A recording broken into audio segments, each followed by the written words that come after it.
Hello guys, welcome back to my channel The Hungers Dining. आजची आपली recipe आहे थालीपीठ।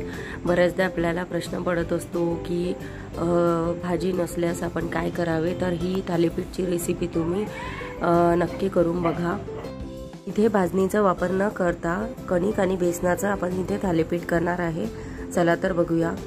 सर्वात आधी मी इथे कणिक घेतलेली आहे। कणिक घेतल्यानंतर इथे बेसन घालणार आहे। बेसनानंतर ओवा थोडासा हातावर चुरून आपल्याला यामध्ये घालायचा आहे। ओव्या आणि तिळाने खूप छान टेस्ट येईल। आणि यानंतर 2 ते 3 चमचे मी तीळ घातलेली आहे। यानंतर लसणाची पेस्ट, बारीक पेस्ट अशी घातलेली आहे। आणि या थालीपीठमध्ये तुम्हाला 2 ते 3 कांदे घ्यायचे आहेत, छान लांब चिरलेले। कांदा असेल तरच याची टेस्ट येईल, म्हणून तुम्ही कांदा यामध्ये लांब चिरून टाका। आणि चवीपुरते मीठ घालायचे आहे आणि तिखट यामध्ये घातलेला आहे। तुमच्या चॉईसनुसार फिक्कं तिखट असं तुम्ही ॲड करून घेऊ शकता। नंतर अर्धा चम्मच मी इथे हळद घातलेली आहे। आता हाताने व्यवस्थित मिक्स करून घेणार आहे। हे व्यवस्थित मिक्स झाल्यानंतर आपल्याला यामध्ये पाणी घालून याला भिजवून घ्यायचं आहे। खूप घट्ट पण नाही, खूप पातळ पण नाही, असं मीडियम आपल्याला याचा थिकनेस ठेवायचा आहे। बघू शकता, यापेक्षा पातळही तुम्ही थोडं करू शकता। बॅटर पूर्ण तयार आहे थालीपीठचे।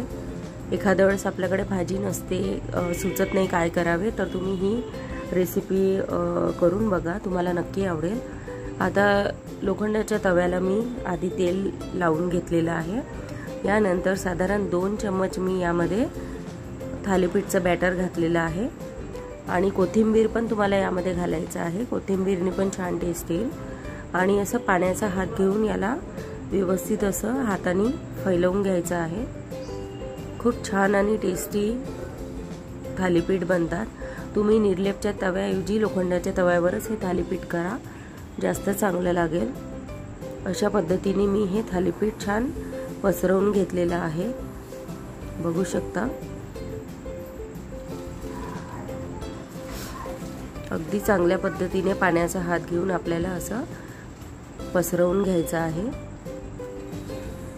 आणि सर्वात आधी कमी गॅस ठेवायचा आहे। मग थोडंसं तेल सोडल्यानंतर थोडे थोडे होल करायचे आहे थालीपीठच्या मध्ये। आणि त्या होलमध्ये आपल्याला थोडं थोडं तेल असं सोडून घ्यायचं आहे, जेणेकरून थालीपीठ आपलं क्रिस्पी होईल आणि टेस्टी होईल।